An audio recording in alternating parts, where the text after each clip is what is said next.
Welcome back. Perth has demolished its fair share of old buildings, but in the heart of our city is a precious little precinct that hasn't just been saved, it's been magnificently restored. Mark Gibson reports on the homeowners who banded together to renovate dozens of historic houses.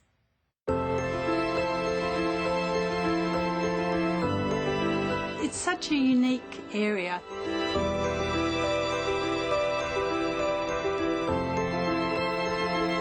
Part of the history of Australia, really. Quaint cottages, white picket fences, a toilet out the back, an old Holden out the front. It's the little neighbourhood that time forgot. I think we're quite privileged to be able to live here. Brookman and Moir streets, Perth. Two parallel roads with 58 semi-detached homes. Workers' cottages built on 300 square metre blocks in 1897. It appealed to me that these are unique and different and you can't replicate these things anywhere else. Brookman had made his fortune on the goldfields when he turned his hand to property. In the 1890s, Brookman was Perth's first property developer, and this was Perth's first housing estate. I mean, where do you get a house in the world that's 5 streets away from the main city? The younger generations need to see what came before because you can build on that. Wayne and Stephanie Jacks's cottage has been in the family for almost a century. Stephanie's family, her great-great-grandmother purchased in about 1923. And that was the first time that they came for sale, for private sale. Over the decades, the homes fell into disrepair. The construction of the North Bridge Tunnel didn't help. Neither did the fact they were built on a swamp. I think this is pretty well the middle of the swamp here, the deepest part of the swamp, so we have a lot of peat under this house, and it does mean that you get seasonal variations of ground levels. A few years ago, Wayne and Stephanie set about restoring their home to its former glory. We had the front of the house re-tuck pointed and we recast the iron lace that was missing. We had to put all new floors in, pull all the skirtings up, replace them, all the doors had to be fixed. So there was massive work to do, fix all the ceilings, they were completely cracked and broken. A new kitchen was added on. The back of the house went from this to this.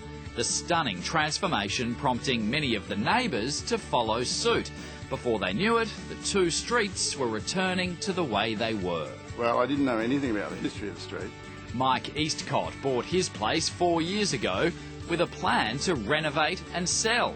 But that all changed. I got to learn to like this sort of place to live, you know. It's old, historical, and I thought, well, why not live in it and own it? Out the front, Mike gave it a paint job and restored the original fences.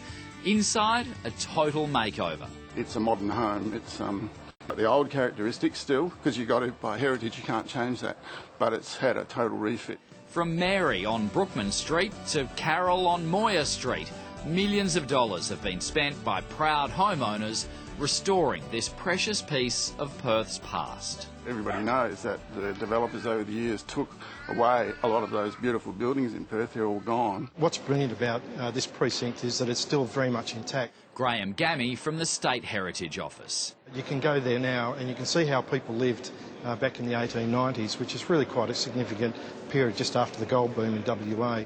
Last week, the heritage-listed precinct picked up a Heritage Award, recognition for the house-proud owners and their hard work.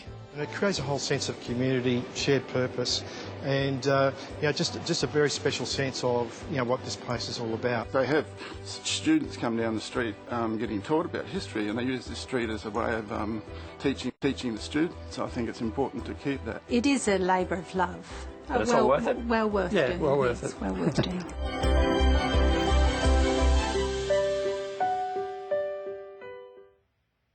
The families hope to inspire others to do the same. Stay with us. Weather in a moment.